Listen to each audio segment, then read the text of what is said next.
السلام عليكم. قابلت فيديو لأمير مرتضى منصور. الحقيقة الكلام اللي فيه ما حبيتش ان انا افوته من غير ما حضراتكم تسمعوه، لان كان كلام انا اعتبرته كلام غريب على امير مرتضى منصور، بس هو كلام مهم جدا جدا. امير مرتضى منصور طبعا ابن مرتضى منصور كان رئيس لجنة التعاقدات في نادي الزمالك، كان تقريبا هو المتحكم في الصفقات كلها في فترة ما كان والده طبعا ماسك رئاسة نادي الزمالك. طلع بيقول، هتسمعوا طبعا الكلام بنفسكم، ان هو كان بيطلب من لعيبه الزمالك زي حازم امام وطارق حامد، حازم امام الصغير يعني مش حازم امام الكبير، ان هم ياخدوا لعيبه الاهلي زي حسام غالي وعماد متعب مثل ليهم وابو تريكه. قال كمان بخصوص ابو تريكه بالذات ان هو كان بيحب ابو تريكه على المستوى الشخصي، وان هو لو قابله هيسلم عليه ويطلب ان هو يتصور معاه، وان هو كان فعلا نفسه ان هو يتصور مع ابو تريكه ويعرف. الحقيقه انا هو يعني انا اتفاجئت من الكلام، مش لان هو مش لان هو جاي من امير مرتضى. يعني الحقيقه انا ما كنتش متابع امير مرتضى منصور، لكن اتفاجئت ان هو جه من امير مرتضى منصور بالذات، لان طبعا كلنا عارفين طبيعة مرتضى منصور كان وضعه ازاي مع كل الناس اللي حواليه طبعا، وكان ليه مشاكل كتير وقضايا مع ناس زملكاوية واهلاوية كتير. تعالوا نسمع امير مرتضى منصور بيقول ايه عن لاعبي الاهلي وعن ابو تريكة. بس مش شايف حاجه غريبه ان مثلك الاعلى او اللي كنت بتبص له وشايف ان ردوده عجباك وطريقته عجباك ومهنيته عجباك من النادي الاهلي؟ لا مفيش مشكله. مفيش مشكله. لا على فكره ما عندكش مشكله. انا برضو حاجه من الحاجات اللي انا بكرهها اللي بقت دلوقتي موجوده في البرامج وفي السوشيال ميديا وكده، اللي هو فكره انا عشان ابين انا زملكاوي ان انا اطلع اسف على الاهلي واشتم في الاهلي واعمل مش عارف ايه او تقل منه او اقل منه او انا ما عنديش مشكله ابقى متخانق مع حد في الاهلي واتخانق معاه خناقه كبيره وطويله، بس ده ما بيقللش ان الاهلي نادي جامد وما بيقللش ان الزمالك نادي جامد. وفي حاجات جوه طبعا بتستفزني، من في حاجات ناجحه في الاهلي بتستفزني، بتبقى عايزاني اعمل حاجات اسبقها، اتكلم بطريقه احسن، اعمل افكار احسن.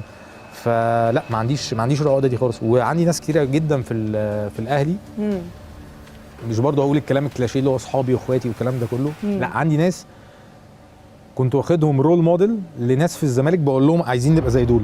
مين؟ ناس كتير يعني زي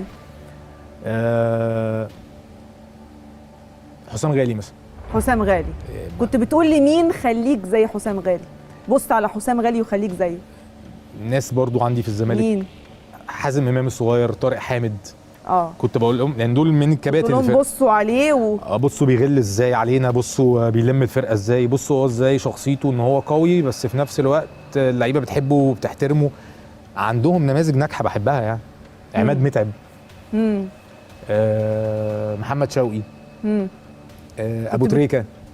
ما عنديش مشكله مع الناس، بحبهم يعني. ما عنديش مشكله ان انا لو شفت حد من دول اقول له عايز اصور معاك عادي، بحبه يعني. طيب. بالعكس انت اول مره تقول الكلام ده. لا يا جماعه، هو اللي بيحصل عكس كده ده اللي غلط. انا زملكاوي. الحقيقه انا عايز اقول كلمه مهمه جدا جدا.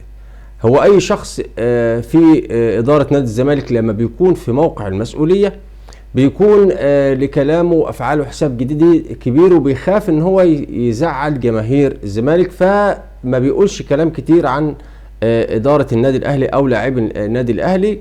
بيخاف طبعا من غضب جماهير الزمالك عليه.